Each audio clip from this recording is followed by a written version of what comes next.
All right. Welcome, everybody, to another episode of Healing Intentions. This is your host, Dr. Adrian Mehmeti. I have a very special guest today, somebody that I have not met in person, but through the divine orchestration of the universe, we got connected through my good friend, Justice Renton, was hiking in Sedona, Arizona, and happened to meet Mr. Mike here and his now wife. And so just amazing and super grateful to have you on the show, Mike. Yeah, Adrian, thanks for having me. And I don't think there's any coincidences that we found each other. And I know we both have a person we know in commonality, which is Dr. Epstein, which is also a Patrick, naturopathic doctor. Sorry, tripping over my words. And yeah, so it's great to be here. Awesome, man. Yeah, no, we have a couple of commonalities, and we were just talking before the show. You live in Sedona, Arizona, and I've never even been there, which is crazy because it's like the metaphysical capital of the country or whatever. I've heard things like that, and energy vortexes and all these cool things. And I'm just a few hours away, and I haven't been there yet. But I think everything is for a reason, and when I do go, it'll be exactly the time that I'm meant to be there. So hopefully that's in October here coming up, as we were talking about, to meet up with yourself and Dr. Paul Epstein, who I haven't seen in a few years, and it would be awesome to catch up with. And yeah, man, he's one of those guys that got me going down this path of the whole mind body connection, and would really emphasize that over and over and over again. Hey, Adrian, supplements and nutrition and all that stuff is great. Who's talking about the mental, emotional? Who's talking about you had an alcoholic father and how was that, in your childhood, and all the tough things? Like, who's talking about that stuff? And I just never forget his East Coast energy that he brought to it all. So yeah, man. So why don't we start off with just a little background on yourself, Mike, and tell us about what you do, how you got into it, and your path to this point in a nutshell. Yeah, for sure. So I work as an integrative practitioner myself, supporting people in recovery primarily from substance abuse to experience deeper healing and transformation. And I got on this path, Adrian, really because I was blessed with a lot of suffering. And as you know, Dr. E teaches, pain is opportunity to awaken consciousness. And whether it's pain of addiction, whether it's emotional pain, whether it's pain of disease, can we allow and listen to our pain so we can begin to see what it's saying to us? And I was blessed with what I call Mount Everest like hurdles. I had a very difficult childhood, so childhood trauma uh, that then led to addiction, chronic illness, because as we know, the issues are in the tissues, the pain and the trauma are stored in the viscera in the body, and that led to disease. And then I could say my fourth chapter would be spiritual awakening. So I was gifted with these beautiful pain points that have taught me a lot of lessons, and that's how I got into the work I'm in today. There was one day where I thought I was going to be some real estate mogul, and who knows, I still own property. I like real estate, but my trajectory of my passion and my intention and purpose has changed because of the pain and the suffering that I've had to overcome. And I think our pain can really cultivate something deeper within us, like compassion, self-compassion, deeper understanding, different way of looking at the world when we're ready to pay attention, when we're ready to look at it, when we're ready to investigate it. So let's put it this way. The knock at the door was loud enough for me to have to answer it.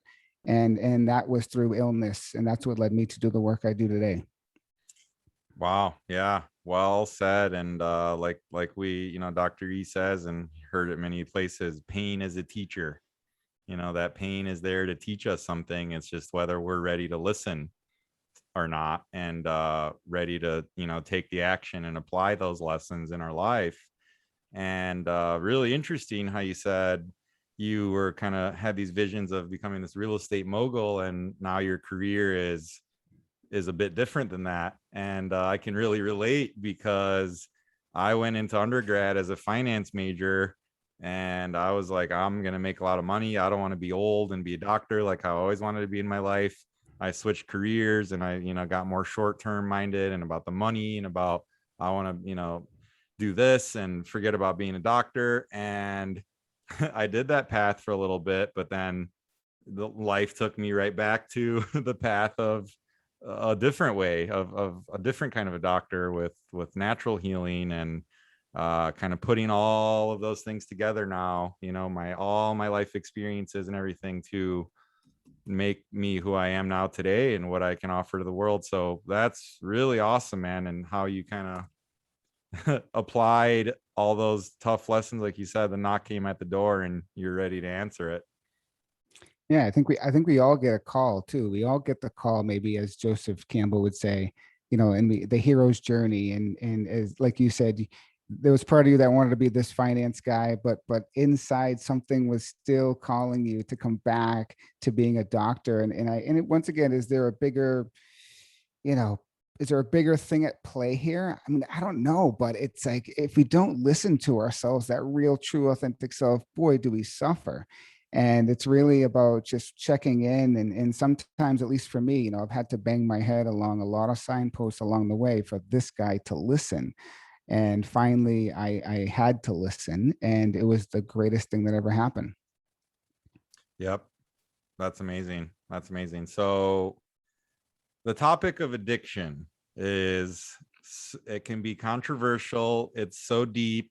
There's a lot of, theories around it, and different approaches to it. What is your take on what addiction is all about? What does it really come down to in what you've kind of seen in your work?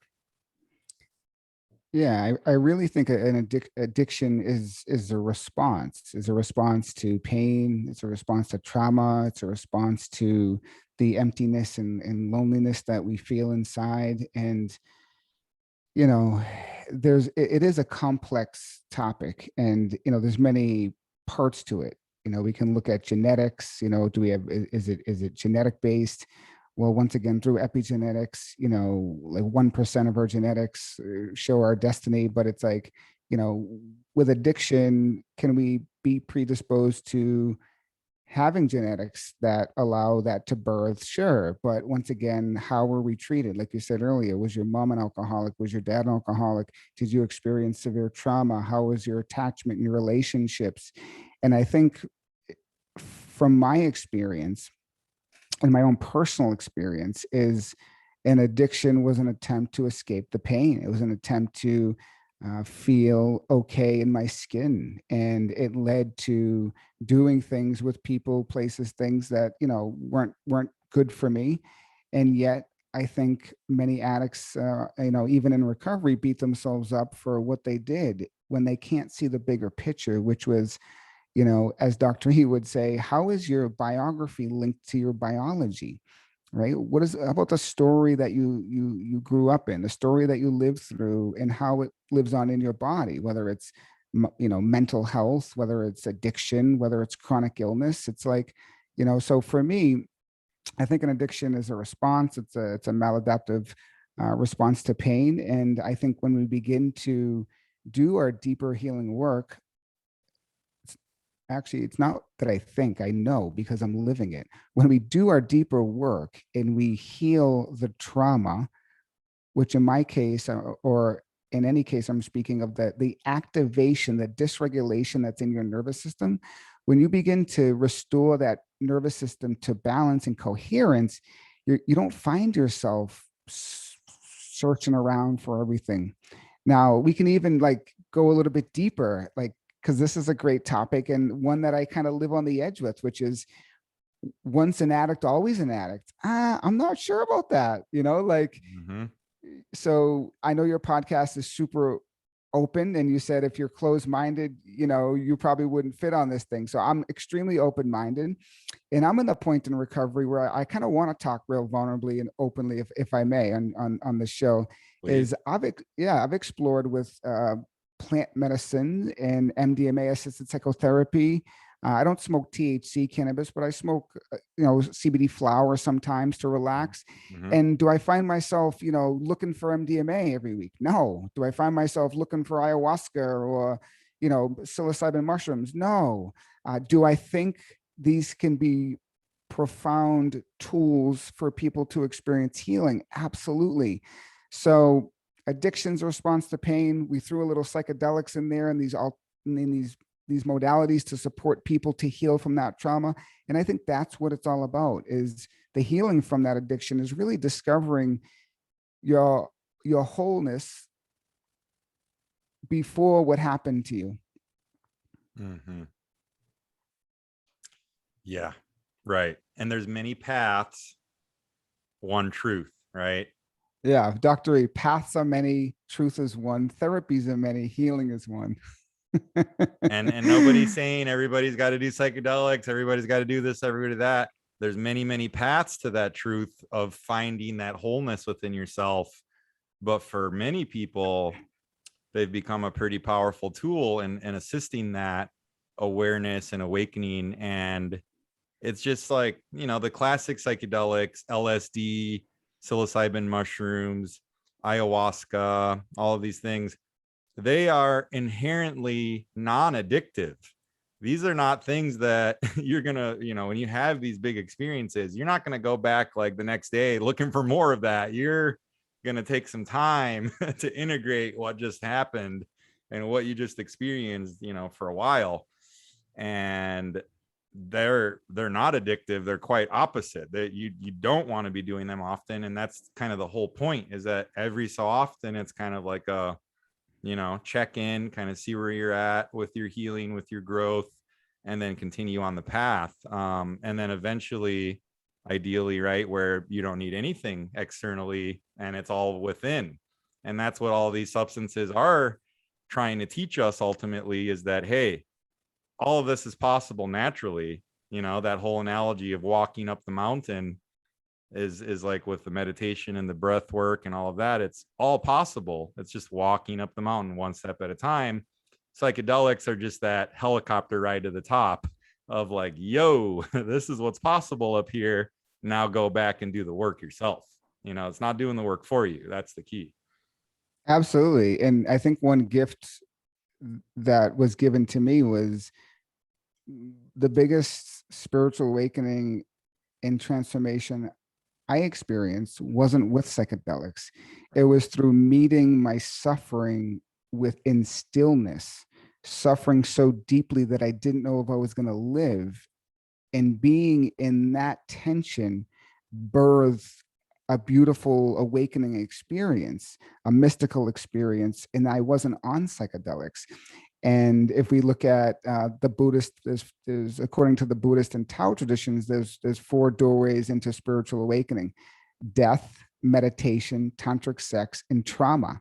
So I entered through 2 of these doorways. The trauma at the end of the day was in my body: irritable bowel disease, multiple chemical sensitivity, and it caused my amygdalas, the fight or flight response in my brain, to be stuck on. And I was, in a despairing fight or flight response to the point where I wanted to commit suicide. And instead of looking outside of myself for drugs and things of that nature, I went inward through the practice of meditation.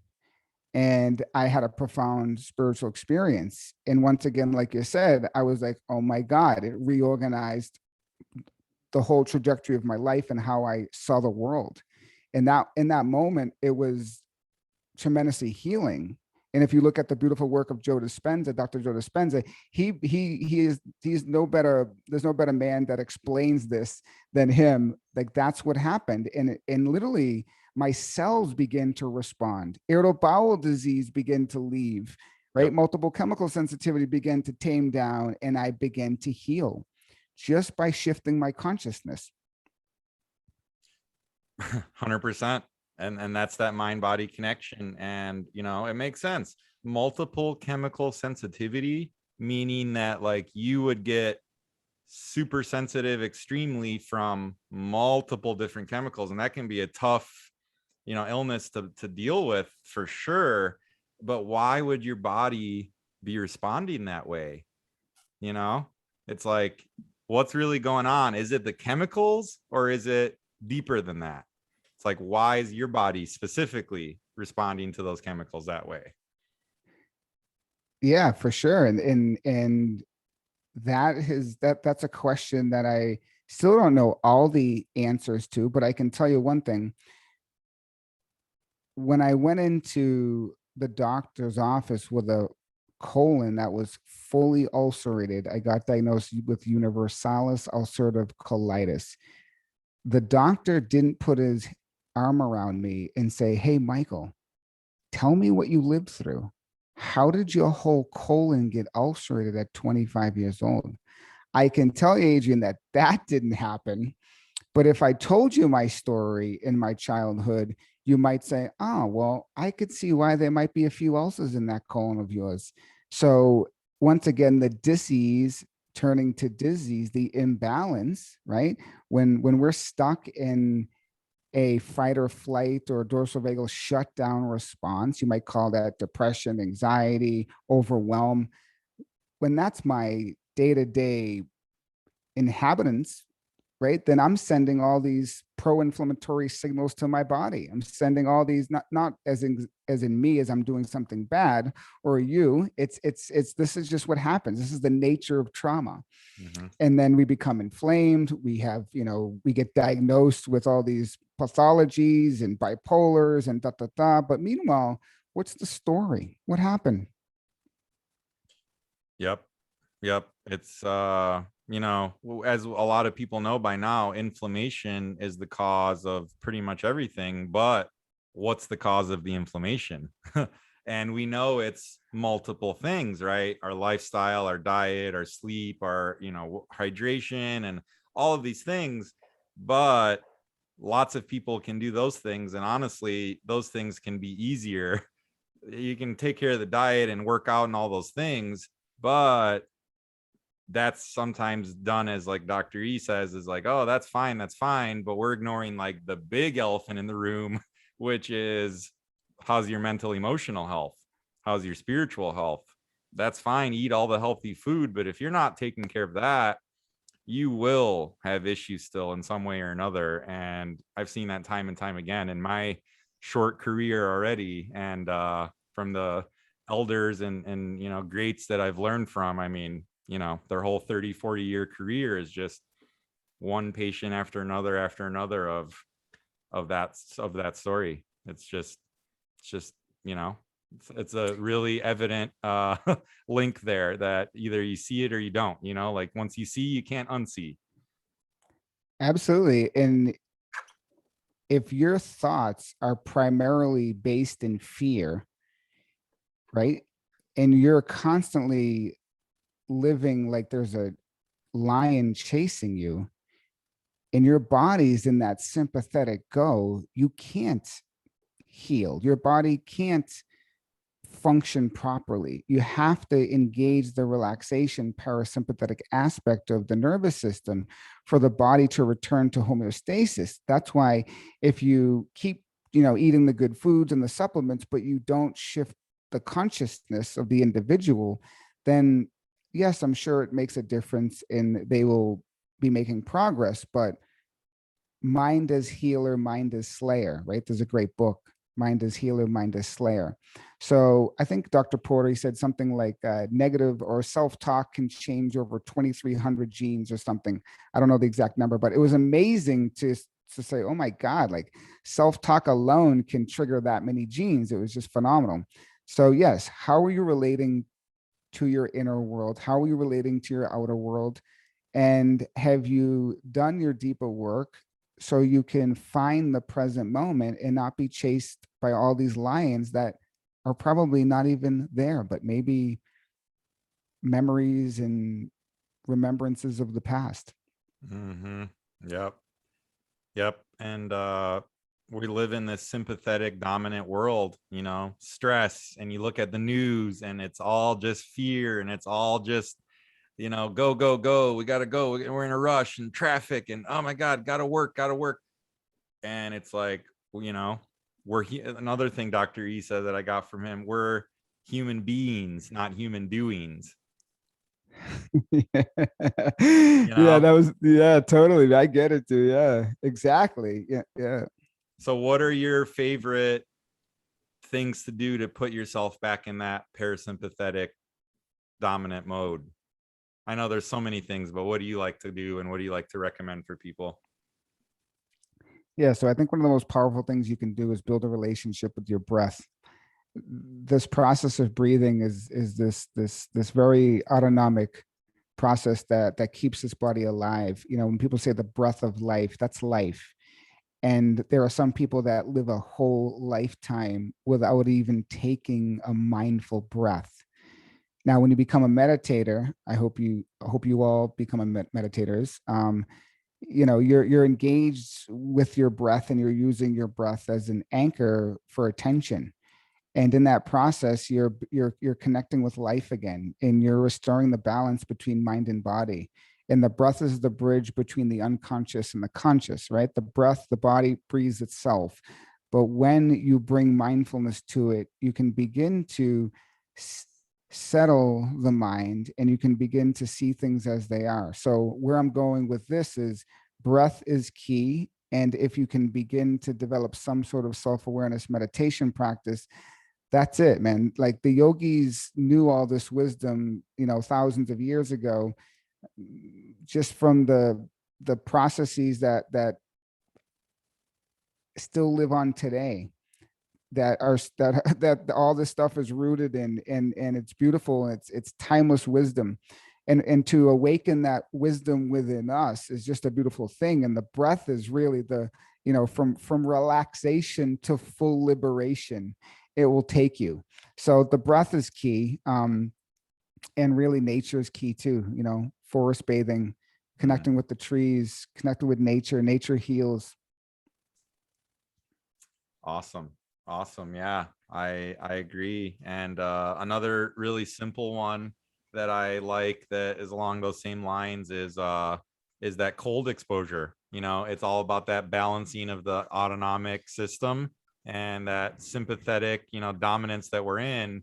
When you give yourself that cold, you know, blast, it really does wonders to help to balance out that autonomic nervous system and, you know, get your blood flow moving, and it directs all the blood into your inner organs, and you know, gets your lymph moving, and it's just unbelievable. At the end of your shower, you know, you take your normal hot shower, at the end of your shower for 30 seconds or a minute, you know, just turn it to cold, and wow, I mean, just that simple practice, what it can do for you, you know, and obviously the breath through that.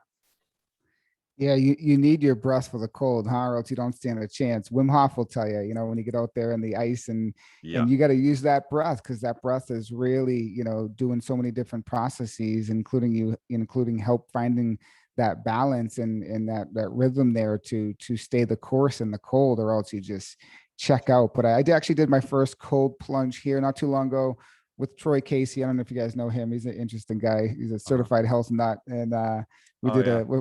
yeah, we befriended each other out here. We're neighbors, and it was great. The cold was fabulous. It was challenging.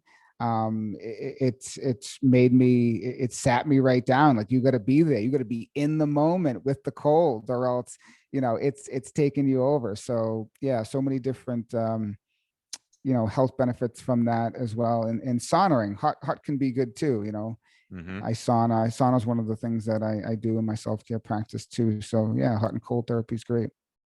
Awesome. um I wanted to get your perspective on, you know, the current, the way that addiction is viewed, the way that addiction treatment is, and just the whole, you know, drug policy. You know, I really am a fan of harm reduction over prohibition, because prohibition just doesn't work, as we've seen, you know, over time and over history. So instead of locking people up in prison that clearly need medical help with addiction, you know, wouldn't it be better to get them the help they need, not treat them as criminals, and not fill up, you know, our prisons with simple drug crimes non-criminal drug crimes. And I think that's like 50% of the prisons is simple drug possession. It's just absolutely crazy. What's your thoughts on all of that? Yeah, so I think there's a lot there. Obviously, changing the system is something that is desperately needed.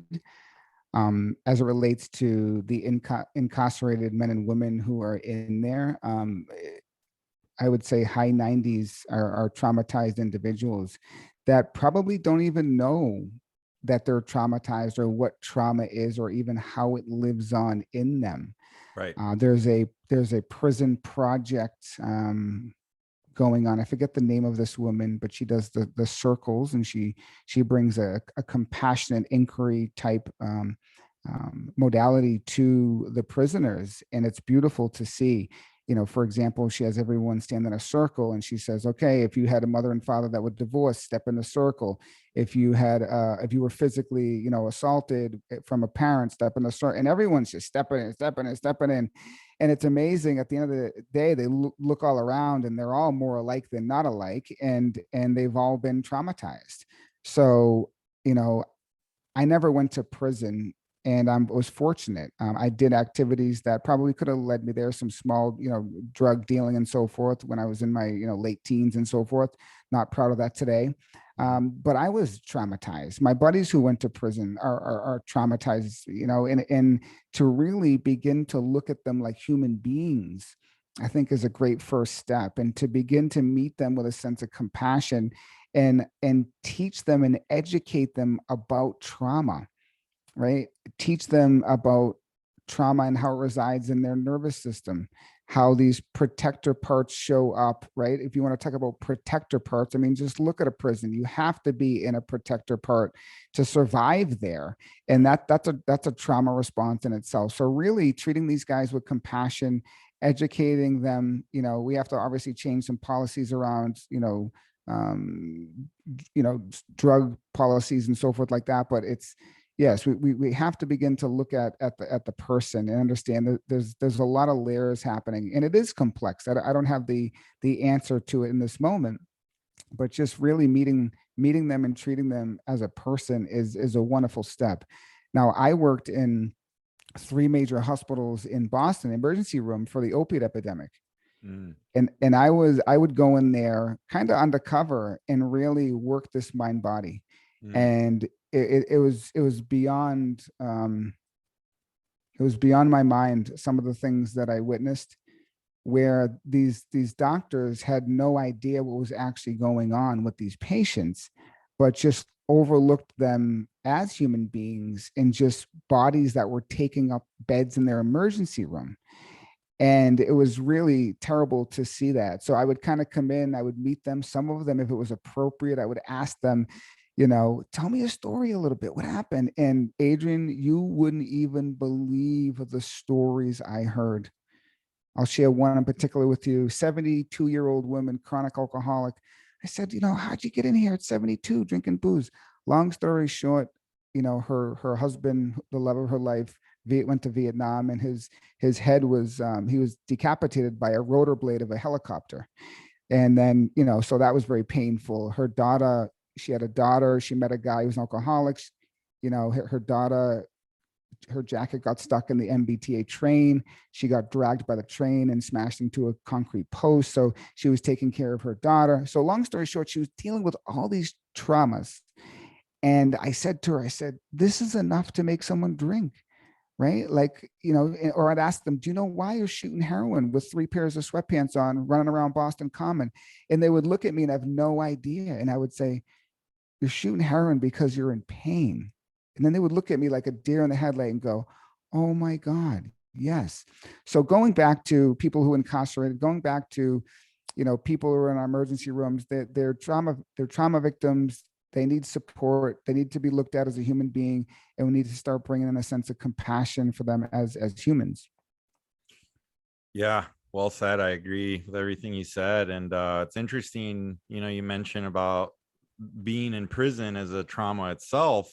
One thing I also learned from Dr. E is the ACE studies, the adverse childhood event studies, that are fascinating when you look into those.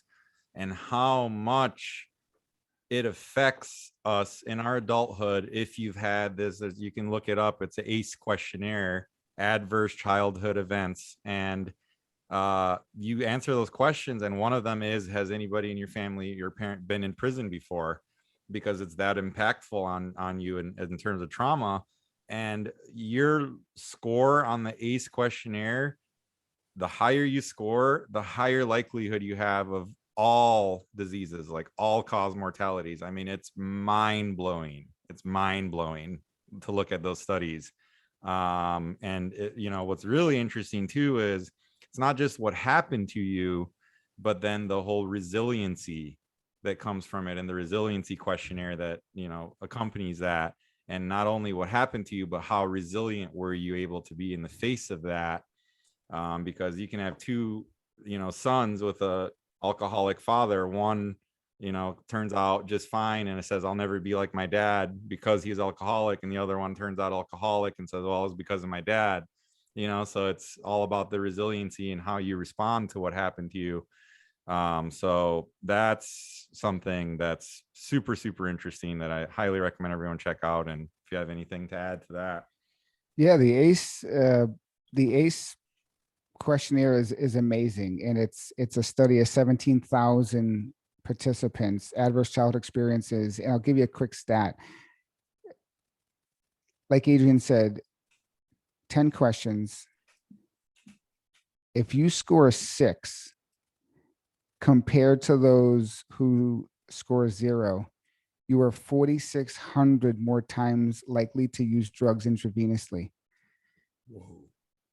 And just like you said too, all cause mortality, right? Emphysema, diabetes, heart disease, all these conditions. And there it is. There's the biology link of what was your childhood like, and do you develop early onset disease? I was on my way. I had cognitive issues. I had irritable bowel disease. I had multiple chemical sensitivity, and all of that is due to trauma. I think I scored an 7 aces on the ACE score. So that's pretty high, and it's amazing. And and it is reversible, though. I want to say, when you start to take care of yourself and you start to do the healing work, it's amazing what can happen. But yes, adverse child experiences, I recommend people check that out and really see the link. Definitely. And I also wanted to share too, just to tag on to what you said earlier about, you ask a heroin user why they use it, and they're just like, but I did do this rotation at Salvation Army and in Chicago, in downtown Chicago, and during school, naturopathic medical school, and it was awesome. And we saw a whole different patient population there, a lot of addiction and a lot of homelessness and things that we wouldn't have seen on our suburban campus at the school. And I remember one guy, he had been homeless for 8 years and addicted to heroin for 8 years, and he was in there, and I was his intern, and I was talking with him, and he had an awareness of he'd done some work and some therapy and whatever, and he's like, what I realized, it's not about the drugs. It never had anything to do with the drugs. It was all the pain I was feeling, all the trauma, and it was being used. I was using that to cover it up and to numb myself and to try to run away from it, because this pain was so bad. And so that was what the drugs were about. And I was like, wow, I'll never forget that. Yeah, it's powerful. Dr. Summer was on my show, and he said he wrote an article, and it actually got published. Its title is it's not the drugs, it's the ACEs. So it's not the drugs, it's the adverse childhood experiences. So yeah, there's a big link. And I think where I get really excited is that healing is possible too.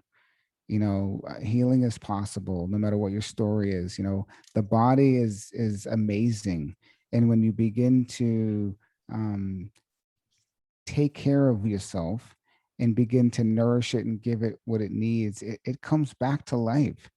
And I think most importantly, when we get the support we need from others, right, like yourself, good doctors, good practitioners, people that are open-minded to say, hey, maybe psychedelic assisted therapy can support you on your journey. For me, I needed all the bells and whistles. I think I told you earlier, I healed irritable bowel disease from a fecal microbial transplant, right? Mm-hmm. Who would have thought, putting someone else's poop in me would stimulate my immune system and my gut microbiome. I mean, it's just amazing. And the Yep. beautiful point where I was at that point where, yeah, to my buddy as a donor, please, I need that. And it's like, you never know where you're gonna go with this. I was gonna go, you never know where you're gonna go with this shit. No pun intended, but it's like Pun it's intended, though. crazy. Yeah. Oh, yeah. No, it's so true. That's why it's so important to keep an open mind and an open heart, and you never know where the healing will come from. And that's what it's about. Like, we are self-healing. Our bodies are meant to heal as long as we give them the tools that are necessary, and as long as we're in alignment with nature and with ourselves, and removing all those blocks, and those traumas and those things can be healed. And I believe we can heal from just about anything if the belief is there. Beautiful. Yeah. So there's that big mind part of it. Like, can you believe you can heal? Mm-hmm. Right? Like stepping into, I'm healed already. Like, while you're going through whatever you're going through, I'm healed. Right? Like saying that to yourself, confirming that, affirming that every day, and that's the power of the mind body connection, that your what's Deepak Chopra say, your cells are eavesdropping on your thoughts. Mm-hmm. Mm-hmm. I love that. How do you feel about, like, with AA and all of those, programs where it's like, hey, my name is Mike and I'm an addict? Like, is that kind of reinforcing that? Like, do you not agree with that type of talk about addiction? Yeah, I love this topic. Thanks for asking, Adrian, because I got sober in 12 step. And if you're in 12 step and you're listening to this, beautiful. It's a great place to start your journey. And I think a lot of the verbiage is outdated. It needs a revamp. And I think yes, if you're confirming or affirming you're an alcoholic day in and day out, I think that's not useful to you. I think if you're early in recovery, it can be useful in the sense of getting honest with yourself and accepting what's here, Mm-hmm. right? As Dr. E would say, it's the truth that liberates, not your effort to be free. Okay, here I am. I got this problem with booze, drugs. I need some help. But I'm an alcoholic. Is that really who you are? Right. And then I think that's where the spiritual journey comes in, right? Mm-hmm. Because I didn't know who the hell I was either for a long time until I got kind of beyond this. Let's just say I got quiet and I got to see a little bit more of what's here than just this proliferation of thinking. Now we're talking into the spiritual journey, which is also in AA, which is beautiful, right? The 11 steps sought through prayer and meditation to improve our conscious contact with God as we understood him. So the meditation is actually in there. And, to take it to another level is Bill Wilson. If you want to get into the link in psychedelics, Bill Wilson was into psychedelics, specifically acid with all the psychonauts, back in the day. There's a great book called Distilled Spirits. I forget the author right now, but he wrote all about it. And so Bill was a big component of using psychedelics to have a spiritual experience. But saying I'm an alcoholic day in and day out and really affirming of that's who you are, I think is a total delusion. Mm-hmm. Mm-hmm. Yeah, that's what I would say from what I hear about it. I mean, I'm no addiction expert. I certainly don't know the 12 step. I've never been through it, but yeah, that's what I've read about it. And I don't really like the sound of continuously affirming daily something you're trying to heal from, and move past and kind of not identify with anymore. Cause that's a problem I see. A lot of people become identified with their illnesses and they don't know how to separate. It's like, no, I I have fibromyalgia. Like, that's me. I am fibromyalgia. Like, no, no, Yeah. no, no, no, no, no. Exactly, right. Yeah. As Dr. You would say, I can treat the cancer, the fibromyalgia, but the I is the most challenging part of it. So Hmm. exactly. And when I say that, like I've posted on my Instagram and so forth about like, is saying you're an alcoholic or addict really serving you? And I always get a couple comments. Oh yeah, yeah. Like, who are you to say this and that? And I'm like, and there it is. Like when they hold that defense space, it just shows me that there's still that much identified with that. And that's okay. Like Hmm. that's where you're at. But yeah, even, the cancer, right? It, it, I also did another podcast with Dan Hegerich, who was a 6-time cancer survivor. And he's like, I literally had to let go of that idea of me being connected to cancer. And that's how powerful, we are when we can affirm something like that, that our that it stays with us, that we become it, that we keep living with those symptoms rather than moving beyond it. And honestly, there was a day where I forgot about IBD. I forgot about irritable bowel disease. I was so in my groove of healing, I forgot about being sick. Hmm. Hmm. Yep. And then you stepped into this new reality of healed Mike, which you made possible through the Joe Dispenza, quantum shift into that reality, which I think is what it's all about. And the shout out to who somebody that Dr. E probably knew. He's no longer with us, Dr. Jim Sensenig, but he is out in Connecticut, or was in Connecticut, and he said this quote that's one of my favorites: "There are no incurable diseases. There are only incurable patients." Hmm. And I think that's what it comes down to again. That I, it's like they're not able to, release from that, and so they don't get cured, and that's okay too. Not every meet people where they're at, and that's what we're taught over and over and over again. Not everybody is ready to heal right now, and so that's what it's about. And then also going back to what you're saying about the spiritual journey, I think in a nutshell, what does that mean?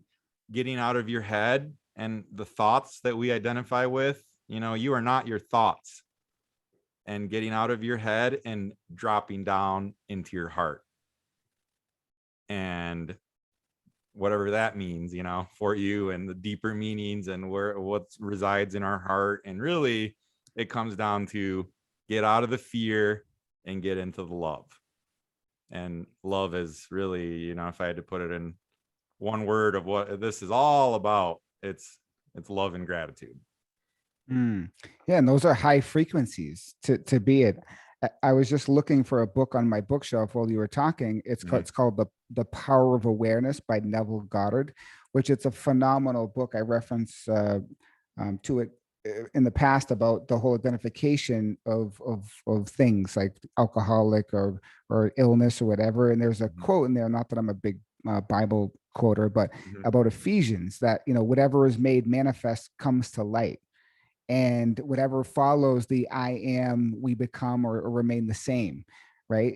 Jesus talked a lot about I am the truth, the light, and the way. I am. So just to go back for a moment, instead of saying I am an addict, you could say I am a loving presence that had a problem with alcohol, right? Or whatever it may be. But instead of being identifying to that as this very rigid, um, you know, very small space of alcoholic. I mean, that is not who we are. We are divinity in this flesh. And to talk about that spiritual is, yes, Adrian, I never knew I wasn't my thoughts until there was so much suffering that I had to analyze what was here. And whatever gets you to come to the present moment is beautiful. But as Thich Nhat Hanh says, no mud, no lotus. What does that mean? Well, the lotus needs the mud to grow, right? If you literally, I've done it before, not proud of it, but I don't know. I took a lotus out of the swamp and I put her in a little glass of water on my desk. She was done in literally like 20 minutes. And I was like, oh my God, but the lotus needs the mud to stay alive, the murky, deep mud, or to bloom, I should say. And we need that whatever that friction is to get us outside of ourselves, to awaken to the present moment. And often it comes in what we think is the most challenging situation in our life. But once again, pain is opportunity, pain is teacher, right? Going back to the beginning. And we can always stop and tune in and get out of what's going on in this monkey mind and really touch into the present moment. Because I don't know about you, but I mean, I'm fortunate to live in Sedona, but really the earth is beautiful wherever you are. There's the miracles and the wonders of life all around us. The dragonflies, the hummingbirds, the hawks, the cardinals. I mean, if you stop and really look what's going on out here, I mean, it is just epic, as Thich Nhat Hanh would say, the kingdom of God is in the present moment. So that's to be, or Eckhart Tolle, to be spiritual is to be in the moment, is to get out of the thinking mind or identification with that and touch into what's here. Now, when you say the heart, I follow a Buddhist path, and it's very much the two wings of the bird, which are the heart and the mind. And can we awaken that heart? And that heart is really powerful. In fact, when I had a spiritual experience, I had a heart opening, which oh my God, I didn't know what was going on, but I remember the clearest day, I saw a guy with his walker. He was blind. And at that moment, my heart was so wide open because I was going through so much suffering that I was having the compassion for these other beings that were suffering too. And that's what compassion means, to really suffer with. And my heart was totally open, and this guy with his stick just trying to find his way down the road, and I like burst into these tears because I was like, oh my God, this guy's just trying to make it. He's just trying to get somewhere. And I have eyeballs to see, and this guy can't even see. And so when we get in touch with the truth of what's here, right? Forget about fighting with each other and Asian and Black and white and Hispanic. And we're all one, we're all connected, we're all this consciousness. And when we begin to, take time to slow down, or maybe you have an amazing psychedelic journey that unites you with everything, then it's beautiful. And that's what changes that's where the healing is. It's the change in the perception, how we see. Sorry, I got really excited there for a moment. No, please don't apologize. That was amazing. I just want to let you roll for another 20 minutes. Yeah, exactly, man. You said it. That was well said. And, it's funny what you mentioned earlier about the 4 ways to awakening: meditation, trauma, tantric sex, or death. Well, isn't it funny and coincidental that psychedelics layer their way in through there through pretty much all 4 of those things? Because check it out, like I said on your podcast, everybody experiences a psychedelic in life. It's called death.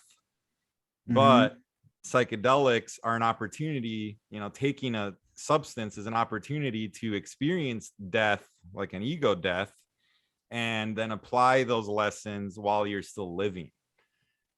So that's 1. 2, meditation. They've done those studies with long-term meditators, 20, 30 years, an hour plus a day. And they did the fMRI scans of their brains and then people on psilocybin mushrooms. And the exact same areas of the brain were lit up. The default mode network, which is our ego, which, makes a whole lot of sense. So it's like, okay, once again, you can get there through years of meditation work, or the psychedelics kind of show you, hey, this is what's possible. Now go do it. So that's another thing. And now the trauma, psychedelics help to bring up and connect with this trauma that is so deeply stored in our subconscious, in our body, and all of that. And that's what psychedelic literally means: mind manifesting the unconscious to the conscious. So that trauma, that's why these experiences can be so intense and so overwhelming for people, because it's years of trauma coming up in a few hours. And boy, that can be uncomfortable, and that's why it's so important to be in the right set and setting, and with the right container and therapist and all of those things. and the intention and the integration afterwards and all of that. Because literally that's why people say it's like 10 years of therapy in one session. Well, it's like, well, how is that possible? You know, what a powerful tool that's allowing that to happen. And then the tantric sex, you know, psychedelics and sex certainly go hand in hand, and they can. And you know, sex can be quite a spiritual experience, and especially a special shout out to MDMA and its ability to completely enliven that. And I mean, really, its use in couples therapy is just unbelievable. I think that'll be huge in the future. So yeah. I love how you correlated all those. Yeah, you must have wrote those down when I said them. I love it. Yeah, it's great, and you're spot on. You know, as Carl Jung says, we don't become enlightened by imagining images of light, but by only making the darkness conscious. And that's really what the healing is about, is making those parts of us that are unconscious conscious, and actually releasing the emotion that's tied to those. And that's the beauty that MDMA or ayahuasca or psilocybin or these psychedelics can do for us. And you made a great point too with the default mode network. Now, the default mode network is that's the area of the brain that creates that sense of self. And when we bypass that, right, and we can get more into this, let's just say, deeper awareness, and be less identified as this kind of pinpointed me in identification with the stuff, but be the witness of it. We can now shift our perception and be able to see ourselves, what happened to us, in a new light. And that's where, like I said earlier, the healing happens, is really shifting that. And not to mention, you know, for example, MDMA therapy, the support it gives you with the oxytocin system. So many of us in recovery, we've been traumatized by the people that are supposed to love us and support us the most, which are our parents. And when we get traumatized as young kids, and that oxytocin, that bonding system, you know, gets fractured. For example, I was split from my mother at 3 years old, so they can only imagine what that did to my nervous system. And the MDMA actually supports that oxytocin system to come on board, and for you to feel really loved and supported and nurtured and safe.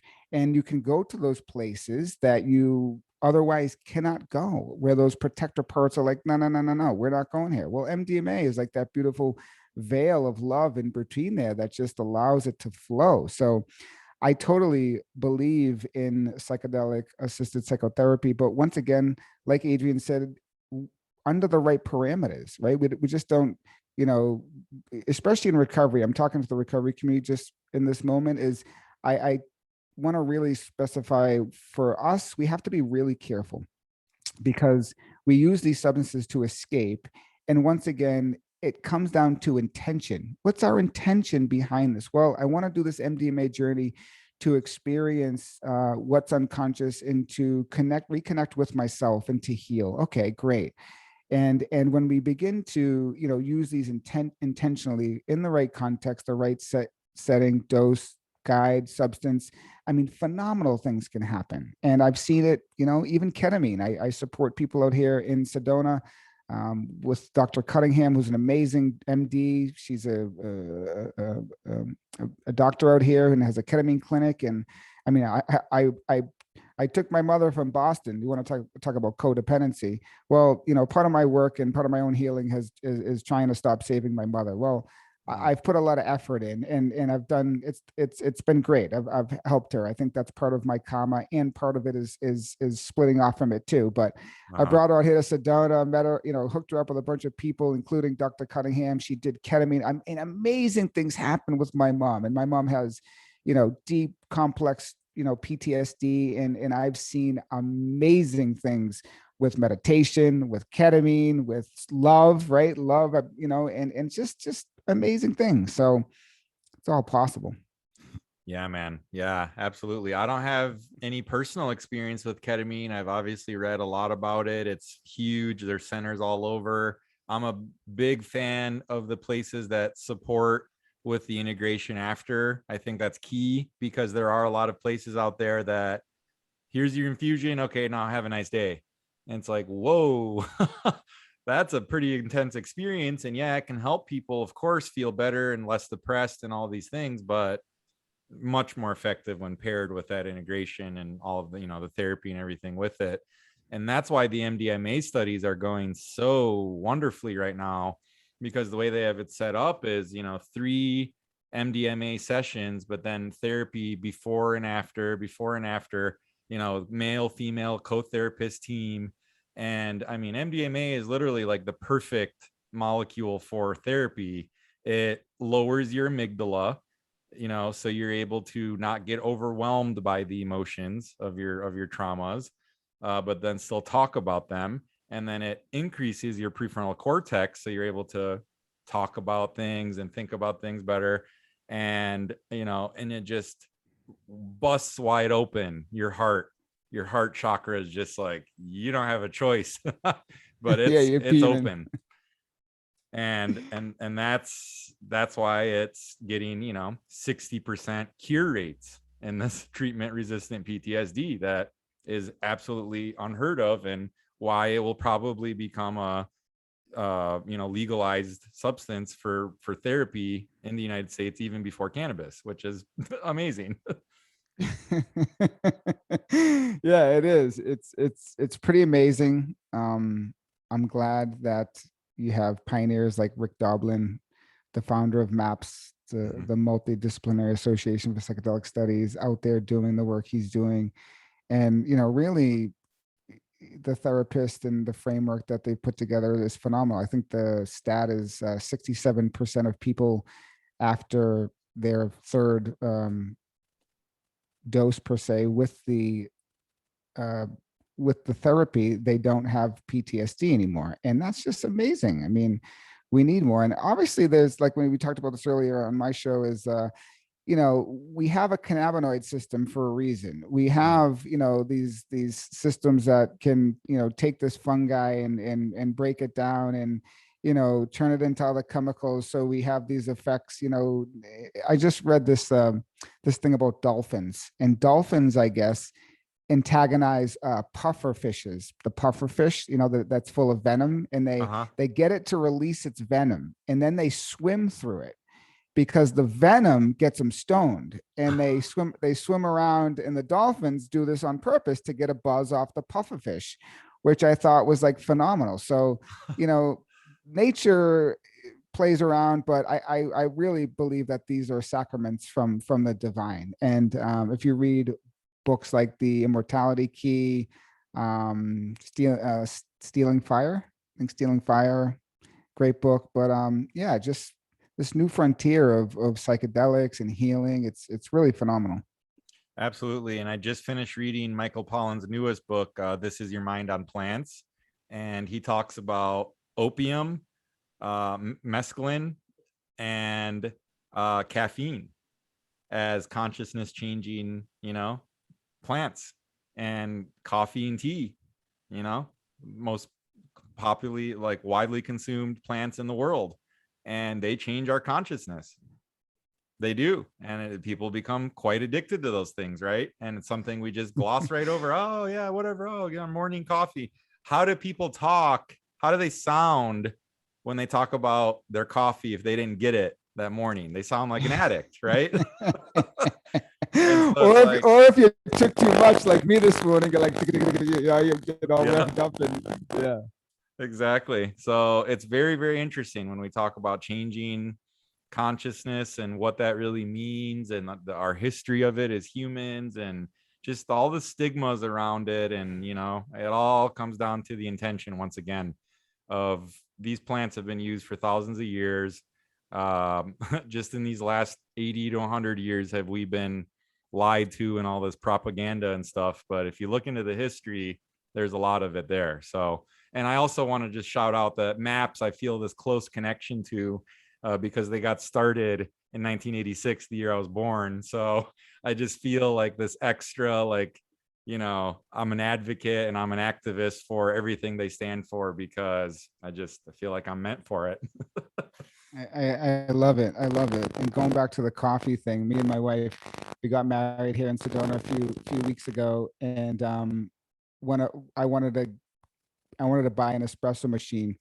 So we got this beautiful espresso machine. So now I'm in there playing with this coffee and really enjoying it. So totally get it with the whole coffee and even nicotine too. At the right dose, nicotine can be very supportive for cognitive function, Right. for brain health. So and that's a whole other area we could dive into on another show, nootropics, and I'm all about you know cognitive function, reconnecting the prefrontal cortex. In fact, that's the premise of my work based in somatic experiencing. And in order to heal from the trauma, healing from the trauma is moving from the limbic subcortical part of our nervous system, fight or flight responses, overwhelmed, to that prefrontal cortex, executive function, decision making, reasoning. Right.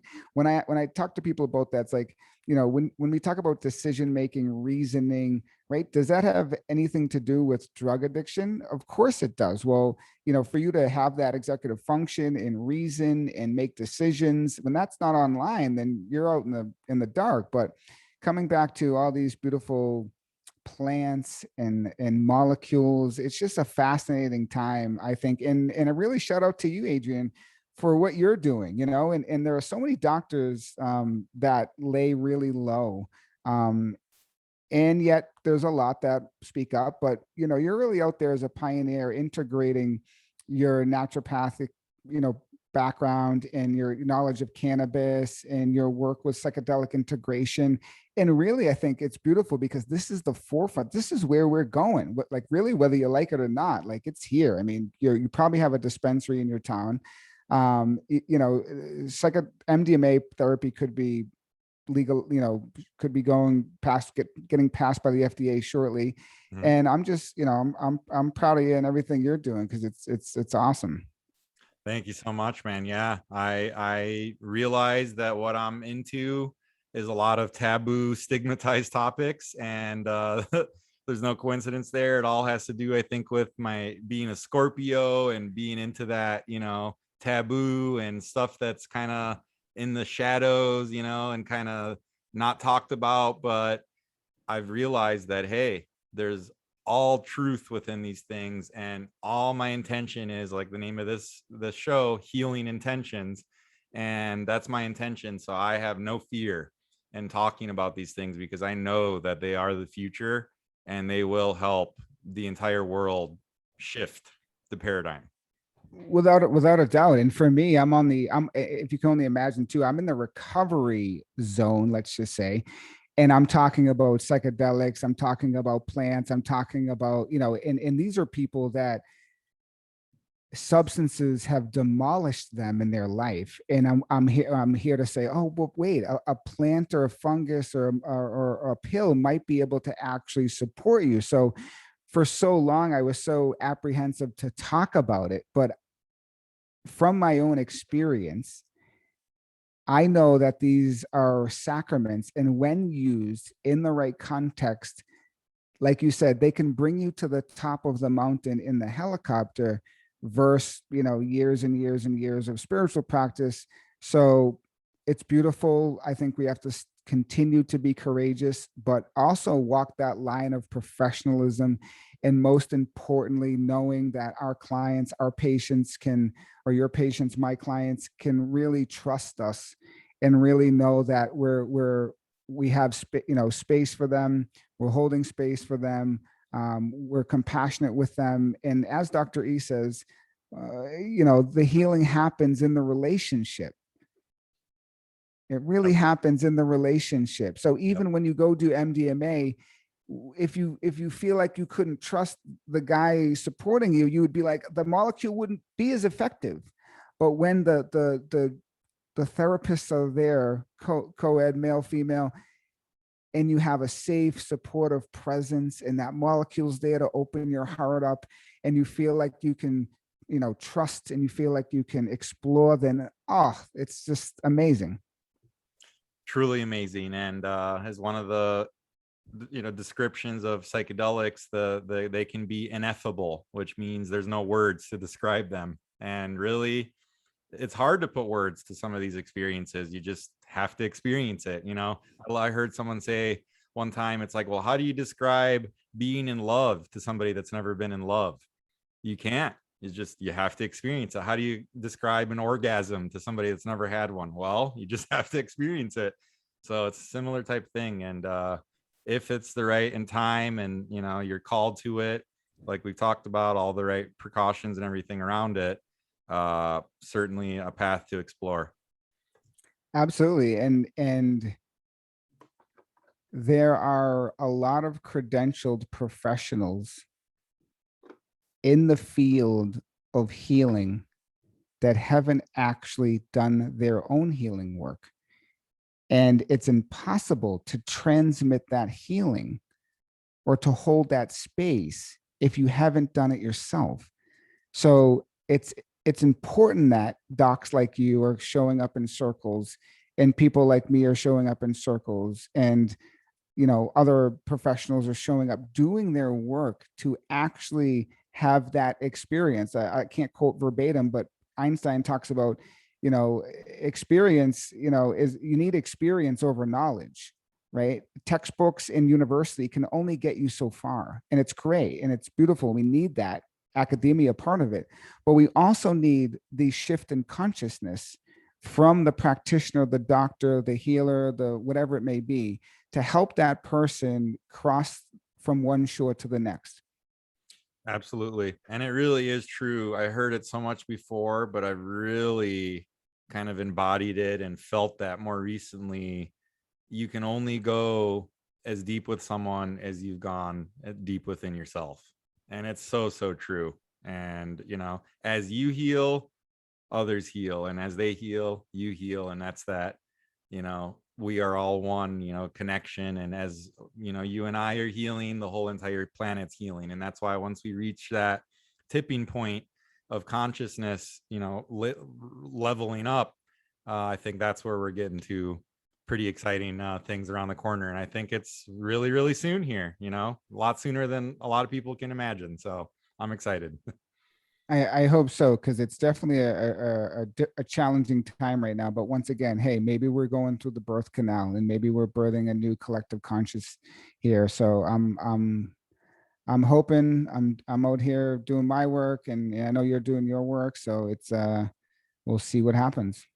Yeah, man. Well, I think that's a pretty good spot to leave it off. If there's anything else on your mind, Mike, I've really enjoyed having you, but love to give you the last word here, and say whatever else is on your mind or on your heart.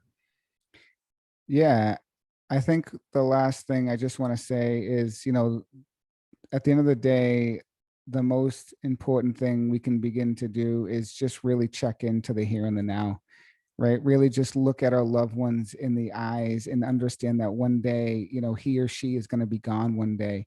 We're going to be gone one day. And how can we live deeply in the moment and not take what's here for granted, but really just see the beauty, and really just maybe hold your loved one's hand, or maybe just do an act of kindness for them, because one day, we're not going to be here. And to really hold that up front, that teaching of impermanence, just brings so much more depth and joy and beauty to your life when you can really hold that in perspective. So, and also, Adrian, thanks for having me, and I hope to see you in Sedona soon. Yes, man. Wow. Beautiful, beautiful ending there. And thanks, Mike, and appreciate you, man. And I'll see you in Sedona soon. See you soon. Awesome.